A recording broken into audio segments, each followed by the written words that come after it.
Hello friends, welcome to my channel. ಇವತ್ತು ಪನ್ನೀರ್ ಟಿಕ್ಕಾ ರೋಲ್ನ ಮನೆಯಲ್ಲಿ ಈಸಿಯಾಗಿ ಹೇಗೆ ಮಾಡ್ಕೊಳ್ಳೋದು ಅಂತ ನೋಡೋಣ.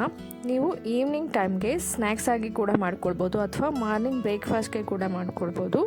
ಮತ್ತು ಮಕ್ಕಳಿಗೆ ಲಂಚ್ ಬಾಕ್ಸಿಗೆ ಕಳಿಸೋದಕ್ಕೆ ಕೂಡ ನೀವು ಮಾಡ್ಕೊಳ್ಬೋದು. ತುಂಬಾ ಟೇಸ್ಟಿಯಾಗಿರುತ್ತೆ. ಇದಕ್ಕೆ ಬೇಕಾಗಿರುವಂಥ ಇಂಗ್ರೀಡಿಯೆಂಟ್ಸ್: ಕಟ್ ಮಾಡ್ಕೊಂಡಿರುವಂಥ ಈರುಳ್ಳಿ, ಹಸಿಮೆಣಸಿನ್ಕಾಯಿ ಮತ್ತು 200 ಗ್ರಾಮ್ ಆಫ್ ಪನ್ನೀರನ್ನ ನಾನು ರೆಡಿ ಮಾಡ್ಕೊಂಡಿದ್ದೀನಿ. ನೀವು ಇಲ್ಲಿ ಕ್ಯಾರೆಟು, ಕ್ಯಾಬೇಜ್ ಅದೆಲ್ಲ ಇದ್ದರೆ ಅದನ್ನು ಕೂಡ ನೀವು ಆ್ಯಡ್ ಮಾಡ್ಕೊಳ್ಬೋದು. ಮತ್ತು ಪನ್ನೀರನ್ನ ಮ್ಯಾರಿನೇಟ್ ಮಾಡೋದಕ್ಕೆ ಅರ್ಧ ಕಪ್ ಆಗುವಷ್ಟು ಮೊಸರು, 1 ಸ್ಪೂನ್ ಧನಿಯಾ ಪುಡಿ, 1 ಸ್ಪೂನ್ ಖಾರದ ಪುಡಿ, 1 ಸ್ಪೂನ್ ಗರಂ ಮಸಾಲ ಮತ್ತು 1 ಸ್ಪೂನಷ್ಟು ಕಸೂರಿ ಮೇಥಿನೂ ಕೂಡ ನಾನು ಇಲ್ಲಿ ರೆಡಿ ಮಾಡ್ಕೊಂಡಿದ್ದೀನಿ.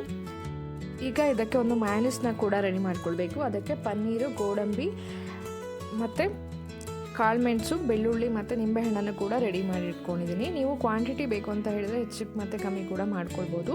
ಈಗ ಒಂದು ಮಿಕ್ಸಿಂಗ್ ಬೌಲ್ನ ತೊಗೊಂಡ್ಬಿಟ್ಟು ಮ್ಯಾರಿನೇಟ್ ಮಾಡೋದಕ್ಕೆ ಏನೇನೆಲ್ಲ ಇಂಗ್ರೀಡಿಯೆಂಟ್ಸ್ ಜೋಡಿಸಿಟ್ಕೊಂಡಿದ್ವಲ್ಲ ಅದನ್ನೆಲ್ಲ ಮಿಕ್ಸಿಂಗ್ ಬೌಲ್ಗೆ ಆ್ಯಡ್ ಮಾಡ್ಕೊಳ್ಬೇಕು.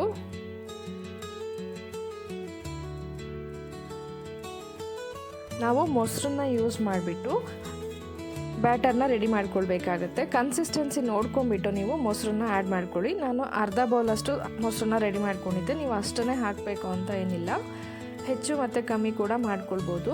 ನೋಡಿ, ಕನ್ಸಿಸ್ಟೆನ್ಸಿ ನೋಡ್ಕೊಂಬಿಟ್ಟು ಮೊಸರನ್ನ ಆ್ಯಡ್ ಮಾಡ್ಕೊಳ್ಳಿ.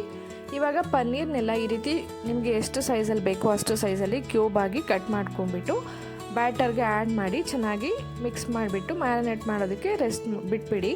ಒಂದು 15 ಮಿನಿಟ್ಸ್ ಆದರೂ ಅದು ಮ್ಯಾರಿನೇಟ್ ಆಗಬೇಕು. ಆವಾಗ ಟೇಸ್ಟ್ ಎಲ್ಲ ಚೆನ್ನಾಗಿ ಹೊಂದ್ಕೊಂಡಿರುತ್ತೆ.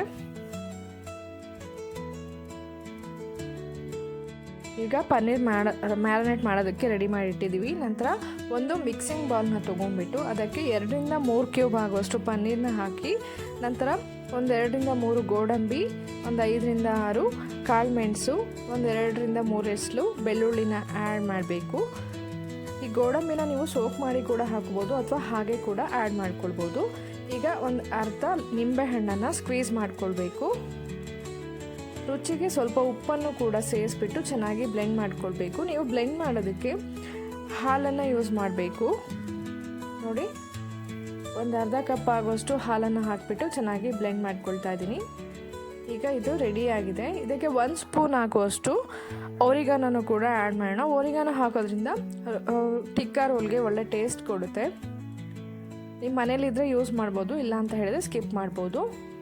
ಈಗ ಮ್ಯಾರಿನೇಟ್ ಆಗಿರುವಂಥ ಪನ್ನೀರನ್ನ ಒಂದು ಪ್ಯಾನ್ಗೆ ಹಾಕಿ ಹೈ ಫ್ಲೇಮಲ್ಲಿ ಒಂದು 2 ಮಿನಿಟ್ಸ್ ಚೆನ್ನಾಗಿ ಫ್ರೈ ಮಾಡ್ಕೊಳ್ಬೇಕು. ನೋಡಿ, ಈ ರೀತಿ ಚೆನ್ನಾಗಿ ಫ್ರೈ ಮಾಡ್ಕೊಳ್ತಾ ಹೋಗಿ. ಇವಾಗ ಚಿಕ್ಕದಾಗಿ ಕಟ್ ಮಾಡ್ಕೊಂಡಿರುವಂಥ ಈರುಳ್ಳಿ ಮತ್ತು ಹಸಿಮೆಣಸಿನ್ಕಾಯಿನೂ ಕೂಡ ನಾನು ಆ್ಯಡ್ ಮಾಡ್ಕೊಳ್ತಾ ಇದ್ದೀನಿ. ಕ್ಯಾಪ್ಸಿಕಮ್ ಇದ್ದರೆ ನಿಮ್ಮ ಮನೇಲಿ ಅದನ್ನು ಕೂಡ ನೀವು ಆ್ಯಡ್ ಮಾಡ್ಕೊಳ್ಬೋದು. ಕ್ಯಾಬೇಜ್ ಕೂಡ ಆ್ಯಡ್ ಮಾಡ್ಕೊಳ್ಬೋದು, ಅದು ಕೂಡ ತುಂಬಾ ಟೇಸ್ಟಿಯಾಗಿರುತ್ತೆ. ಈಗ ರುಚಿಗೆ ಎಷ್ಟು ಬೇಕೋ ಅಷ್ಟು ಉಪ್ಪನ್ನು ಕೂಡ ಆ್ಯಡ್ ಮಾಡಿಬಿಟ್ಟು ಚೆನ್ನಾಗಿ ಫ್ರೈ ಮಾಡ್ಕೊಳ್ಳಿ. ನಂತರ ಬ್ಲೆಂಡ್ ಮಾಡ್ಕೊಂಡಿರುವಂಥ ಮಯೋನೀಸನ್ನು ಕೂಡ ನಾವು ಹಾಕಿಬಿಟ್ಟು ಒಂದು 5 ನಿಮಿಷ ಚೆನ್ನಾಗಿ ಕುಕ್ ಮಾಡ್ಕೊಳ್ಬೇಕು. ಆವಾಗ ಉಪ್ಪು, ಖಾರ, ಪನ್ನೀರು ಎಲ್ಲ ಚೆನ್ನಾಗಿ ಹೊಂದ್ಕೊಂಡಿರುತ್ತೆ. ನೋಡಿ, ಈಗ ಸ್ಟಫಿಂಗ್ ಕಂಪ್ಲೀಟಾಗಿ ರೆಡಿಯಾಗಿದೆ. ನಾವೀಗ ಚಪಾತಿನ ರೆಡಿ ಮಾಡ್ಕೊಳ್ಬೇಕು. ನೀವು ಬರೀ ಮೈದಾದಲ್ಲೇ ಚಪಾತಿನ ಮಾಡ್ಕೊಳ್ಬೋದು ಅಥವಾ ಗೋಧಿ ಹಿಟ್ಟನ್ನು ಯೂಸ್ ಮಾಡಿ ಕೂಡ ಚಪಾತಿನ ಮಾಡ್ಕೊಳ್ಬೋದು. ನಾನು ಇವಾಗ ಗೋಧಿ ಹಿಟ್ಟಿಂದನೇ ಚಪಾತಿನ ಪ್ರಿಪೇರ್ ಮಾಡ್ಕೊಂಡಿದ್ದೀನಿ. ನೋಡಿ, 2 ಸೈಡಿನೂ ಚೆನ್ನಾಗಿ ಫ್ರೈ ಆಗಬೇಕು, ಅಲ್ಲಿವರೆಗೂ ಚೆನ್ನಾಗಿ ಕುಕ್ ಮಾಡ್ಕೊಳ್ಳಿ. ಈಗ ಚಪಾತಿ ಎಲ್ಲ ರೆಡಿಯಾಗಿದೆ. ಈಗ ರೆಡಿಯಾಗಿರುವಂಥ ಚಪಾತಿನ ಒಂದು ಪ್ಲೇಟ್ನಲ್ಲಿ ಈ ರೀತಿ ಪ್ಲೇಸ್ ಮಾಡ್ಕೊಳ್ಳೋಣ. ಇವಾಗ ಪ್ರಿಪೇರ್ ಮಾಡ್ಕೊಂಡಿರುವಂಥ ಸ್ಟಫಿಂಗ್ನ ಫಿಲ್ ಮಾಡ್ಕೊಳ್ತಾ ಹೋಗಬೇಕು.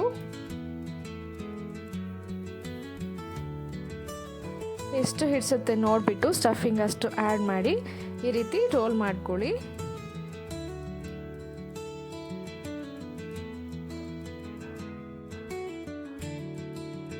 ನೀವು ಹಾಗೆ ಕೂಡ ಸರ್ವ್ ಮಾಡ್ಬೋದು ಅಥವಾ ಅಲ್ಯೂಮಿನಿಯಂ ಫಾಯಿಲ್ ಪೇಪರ್ ಇದ್ದರೆ ಅದನ್ನು ರ್ಯಾಪ್ ಮಾಡಿ ಕೂಡ ಸರ್ವ್ ಮಾಡ್ಬೋದು.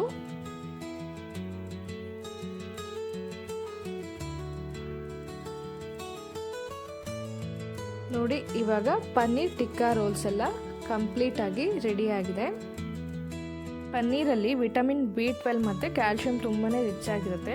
ಇದು ಸ್ಟ್ರಾಂಗ್ ಬೋನ್ಸಿಗೆ ಹೆಲ್ಪ್ ಮಾಡುತ್ತೆ ಮತ್ತು ಮಸಲ್ಸನ್ನು ಕೂಡ ಗ್ರೋತ್ ಮಾಡುತ್ತೆ. ವೆಯ್ಟ್ ಮ್ಯಾನೇಜ್ಮೆಂಟಿಗೂ ಕೂಡ ಇದು ತುಂಬಾ ಒಳ್ಳೆಯದು. ಮತ್ತು ಚಪಾತಿನ ತೊಗೊಂಡ್ರೆ ಅದರಲ್ಲಿ ಫೈಬರ್ ಇರುತ್ತೆ. ಇದು ಹಾರ್ಟ್ ಹೆಲ್ತ್, ಡೈಜೆಸ್ಟಿವ್ ಹೆಲ್ತ್ ಮತ್ತು ವೆಯ್ಟ್ ಮ್ಯಾನೇಜ್ಮೆಂಟ್ಗೆ ಕೂಡ ಇದನ್ನು ಕೂಡ ಹೆಲ್ಪ್ ಮಾಡುತ್ತೆ. ನಾವು ಇಲ್ಲಿ ಪನ್ನೀರ್ ಮತ್ತು ಚಪಾತಿ ಎಲ್ಲ ಯೂಸ್ ಮಾಡಿರೋದ್ರಿಂದ ಇದು ತುಂಬಾ ಹೆಲ್ದಿಯಾಗಿರುವ ಒಂದು ಸ್ನ್ಯಾಕ್ಸ್ ಅಥವಾ ಬ್ರೇಕ್ಫಾಸ್ಟ್ ಅಂತಲೇ ಹೇಳ್ಬೋದು. ಈ ರೀತಿ ಮಾಡ್ಕೊಳ್ಳೋದ್ರಿಂದ ಮಕ್ಕಳಂತೂ ತುಂಬಾ ಇಷ್ಟಪಟ್ಟು ತಿನ್ಕೊಂಬರ್ತಾರೆ. ಬಿಸಿ ಇರುವಾಗಲೇ ಸರ್ವ್ ಮಾಡಿ, ಸಾಸ್ ಜೊತೆನೂ ಕೂಡ ಸರ್ವ್ ಮಾಡ್ಬೋದು ಅಥವಾ ಹಾಗೆ ಕೂಡ ನೀವು ಸರ್ವ್ ಮಾಡ್ಬೋದು. ತುಂಬಾ ಟೇಸ್ಟಿಯಾಗಿರುತ್ತೆ. ನೀವು ಕೂಡ ಇದೇ ಮೆಥಡ್ನಲ್ಲಿ ಮನೇಲಿ ಒಂದ್ಸರಿ ಟ್ರೈ ಮಾಡಿ. ರೆಸಿಪಿ ಹೇಗೆ ಬಂತು ಅಂತ ಕಮೆಂಟ್ ಬಾಕ್ಸಲ್ಲಿ ಕಮೆಂಟ್ ಮಾಡಿ ತಿಳಿಸಿ. ರೆಸಿಪಿ ಇಷ್ಟ ಆದರೆ ಲೈಕ್ ಮತ್ತು ಶೇರ್ ಕೂಡ ಮಾಡಿ.